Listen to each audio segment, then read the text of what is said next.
Assalamualaikum warahmatullahi wabarakatuh. Perkenalkan, nama saya Sahrul Maulana dengan nomor NIM 200-278 dari kelas 5B. Di sini saya akan membacakan tentang jenis-jenis pengecoran logam. Yang pertama ada sejarah pengecoran.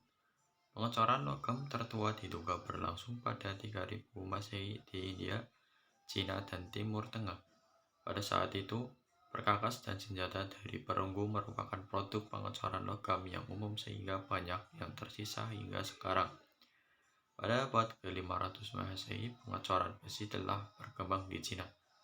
Pada zaman besi awal, dapur peleburan melting oven dikembangkan dari proses pembakaran keramik.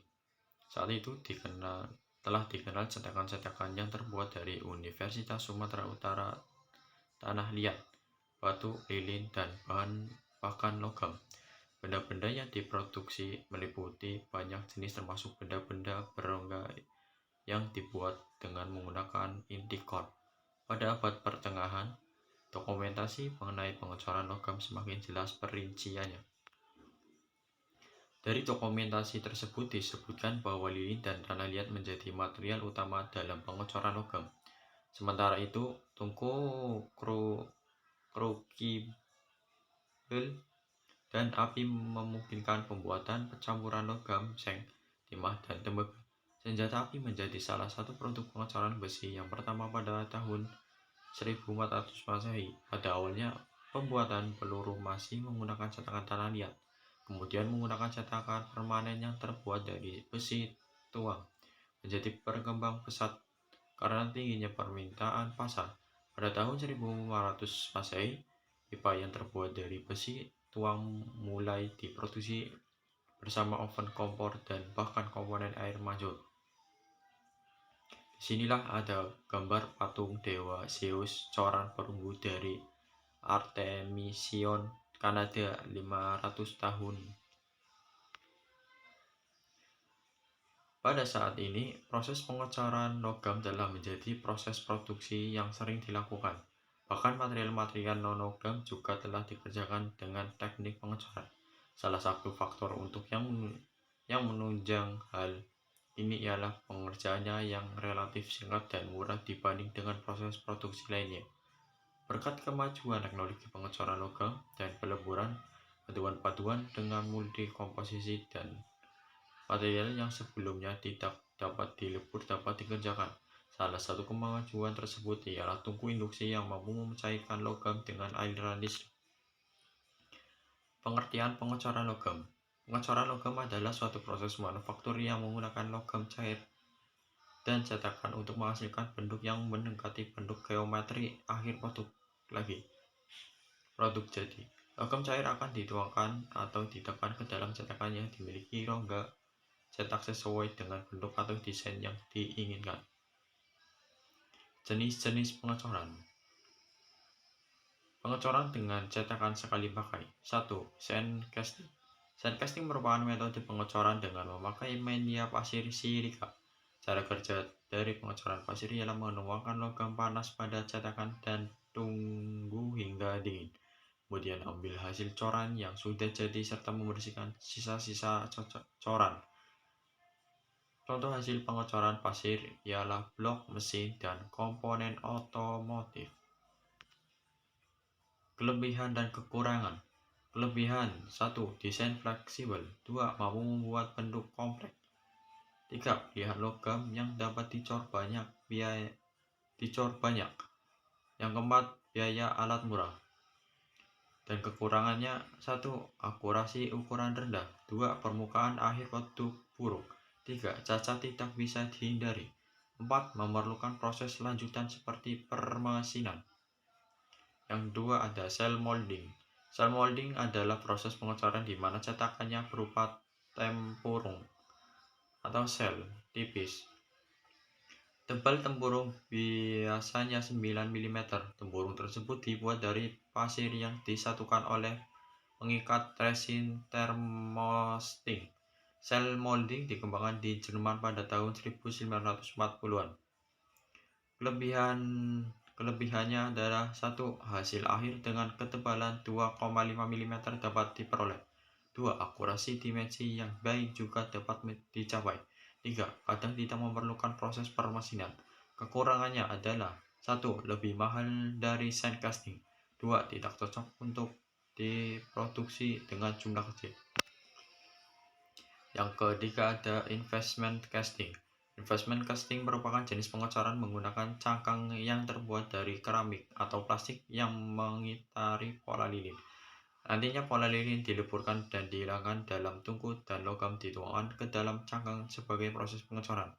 Umumnya jenis pengecoran ini digunakan apabila memerlukan kompleksitas tinggi. Kelebihan 1. Tingkat presisi yang tinggi. 2. 1. Tingkat presisi yang tinggi dan meminimalisir material buangan. 2. Ramah untuk pengecoran material besi dan non-besi. 3. Mampu mengecor dengan tingkat kerumitan tinggi. Kekurangannya adalah 1. Tingkat kerumitan tinggi. 2. Butuh biaya produksi tinggi. 3. Proses pengerjaannya memakan waktu cukup lama. Yang keempat ada plaster mold casting. Plaster mold casting atau pengecoran cetakan plaster adalah proses pengecoran yang menggunakan cetakan dari plaster atau gipsum. Proses pengecoran ini mirip dengan pengecoran cetakan pasir. Aditif seperti bedak dan tepung silika dicampur dengan plaster untuk mengontrol kontraksi, mengurangi retak, serta meningkatkan kekuatan cetakan. Campuran plaster ditambah air lalu dituangkan di atas pola dalam flex. Pola bisa terbuat dari plastik atau logam. Yang kelima ada keramik mold casting. Pengecoran cetakan keramik adalah proses pengecoran logam yang mirip dengan pengecoran cetakan plaster. Perbedaannya pada cetakan keramik terbuat dari bahan-bahan keramik tahan api yang dapat tahan terhadap suhu yang lebih tinggi daripada plaster. Dalam bahasa Inggris, proses pengulangan ini disebut sebagai keramik mold casting. Kelebihannya adalah 1. Akurasi ukuran baik. 2. Permukaan benda kerja baik. 3. Proses permesinan dapat dikurangi. 4. Cocok untuk logam dengan suhu cair yang tinggi. Kelemahannya 1. Berikut kekurangannya pengecoran cetakan keramik relatif mahal. 2. Proses pembuatan cetakan lama. Langkah pertama pengecoran cetakan keramik adalah menggabungkan bahan seperti cetakan, campuran zirkon, aluminium, oksida, silika, zat pengikat, dan air. Menghasilkan bubur keramik. Bubur ini dituangkan di atas pola dan dibiarkan kering. Pola kemudian dilepas dan cetakan lalu dibakar. Pembakaran membuat cetakan menjadi keras. Cetakan mungkin juga perlu dipanggang dalam tungku. Setelah siap, cetakan dirakit. Pada beberapa kasus, cetakan keramik akan dipanaskan sebelum penuangan dilakukan. Setelah logam cor mengeras, pecah cetakan untuk mengambil logam tersebut. Macam-macam pengecoran dengan cetakan permanen. 1.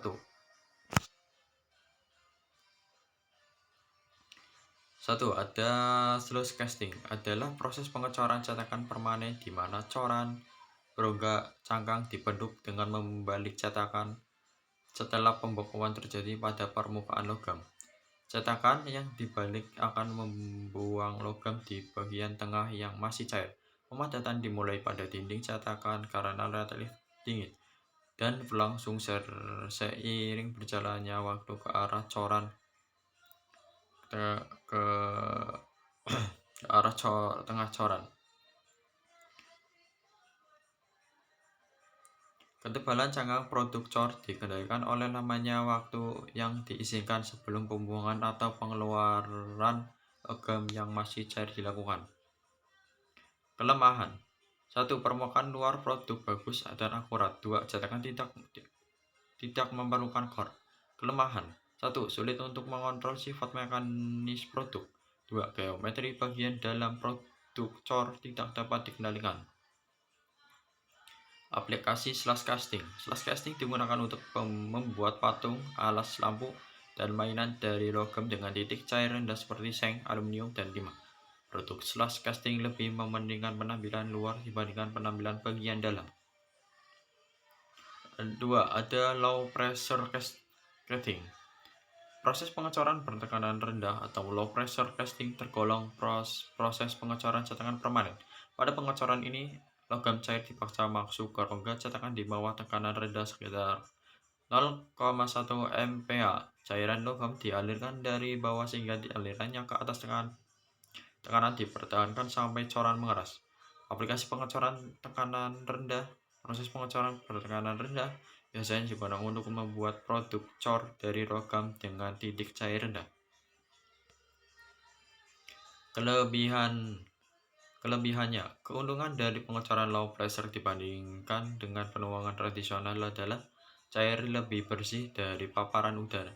Hal tersebut dapat mengurangi porositas gas dan cacat oksidasi.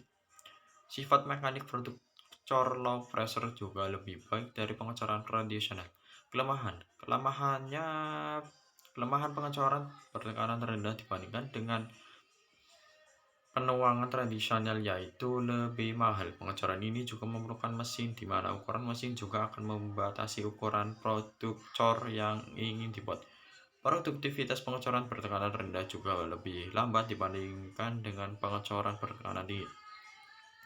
Yang ketiga ada die-casting. Die-casting adalah sebuah cetakan logam yang terdiri atau tersusun dari bahan utamanya berupa baja. Biasanya proses ini disebut dengan pengecoran. Pada proses ini, die-casting adalah salah satu teknik pembuatan sebuah produk di mana bahan utamanya, yakni logam, akan dicairkan. Sifat dasarnya lebih material, die-casting adalah mampu menarik panas, hot yield strength. Tak hanya itu, mempunyai ketahanan pada proses tempering, temperat resistant, konduktivitas panas baik thermal conductivity, koefisien sebuah muai panas thermal expression coefficient. Jenis pengecoran pada die-casting. Hot chamber adalah sebuah mesin yang meliputi melting unit dan injection unit berada dalam satu peralatan. Melting unit merupakan sebuah tempat yang menjadi sebagai tungku pencairan bahan logam. Injection unit berguna untuk memberikan tekanan yang sangat tinggi dalam proses pengecoran. Sebuah logam cair atau bahan utamanya yang ada di dalam melting unit akan langsung diinjeksikan pada unit injeksi. Pada proses ini, tekanan yang diberikan sekitar 5.600 bahkan hingga 22 PSI. Proses hot chamber di silinder injeksi berada di dalam sebuah logam cair dan selalu terendam. Hal ini menyebabkan proses atau jam kerjanya menjadi minimum. Oleh sebab itu, hanya mampu memiliki atau mengerjakan dalam skala yang sangat pendek pada setiap siklusnya. Cold chamber memiliki melting unit dan injection unit pada dua komponen yang berada tidak dalam satu alat. Jadi, pada alat ini logam cair dituangkan lebih dahulu pada melting unit ke ladle dan nantinya akan dibawa oleh mesin injeksi unit untuk dituangkan dan diinjeksi ke dalam undi. Pada alat atau mesin jenis cold chamber memiliki sistem injeksi logam hanya berkontak langsung dengan lelehan logam dalam waktu yang sebentar dan sangat singkat. Sistem ini mampu bekerja atau jam kerjanya lebih tahan lama. Mesin jenis ini membutuhkan sebuah tekanan yang lebih besar untuk mengisi dan menutup berbagai rongga. Peralatan mesin die-casting. 1. Melting unit berfungsi sebagai penampungan logam yang sudah leleh atau yang akan dilelehkan. Sebagian ini umumnya berupa furnace yang dapat melelehkan logam dengan suhu yang sangat tinggi. 2. Injection unit. Injection unit adalah bagian pada teknik die-casting yang berfungsi untuk mendorong logam cair ke dalam die. 3. Die unit. Ini adalah tempat di mana proses utama dilakukan. Die unit adalah bagian berupa cetakan permanen yang berfungsi untuk mencetak logam cair yang diinjeksikan dari melting unit. Kelebihan dan kekurangan die-casting. Kelebihannya: 1. Dapat membuat produk dengan dinding tipis dan presisi. 2. Kualitas permukaan produk yang baik. 3. Waktu proses yang sangat singkat. 3. Dapat menghindari ukuran yang berlebihan. 4. Kualitas produk yang lebih baik. Kekurangannya adalah 1. Harga mesin mahal yang membuat biaya awal menjadi lebih tinggi. 2. Biaya operasional mesin tinggi. 3. Lebih banyak material yang terbuat dalam bentuk residu. 4. Ada squeeze casting. Pengecoran squeeze adalah proses pengecoran gabungan antara pengecoran gravitasi dan pengecoran bertekanan. Secara umum, logam cair dituangkan ke dalam cetakan yang dipanaskan sebelumnya. Ketika pengisian selesai, sebuah di digunakan untuk memberikan tekanan tinggi pada logam cair secara perlahan. Tekanan ini memastikan bahwa logam mengalir ke seluruh rongga cetakan. Kelebihannya: 1. Perlengkapan yang digunakan lebih murah dibandingkan proses tembak. 2. Produk dengan rongga dapat dibuat. 3. Porositas rendah. 4. Sifat mekanis baik. Kekurangannya, 1. Ukuran produk yang dapat dibuat terbatas. 2. Setiap pekerjaan memerlukan waktu yang lama. 3. Desain ventilasi harus dapat supaya tidak ada udara yang terjebak. 4. Tidak cocok untuk membuat produk-produk tipis.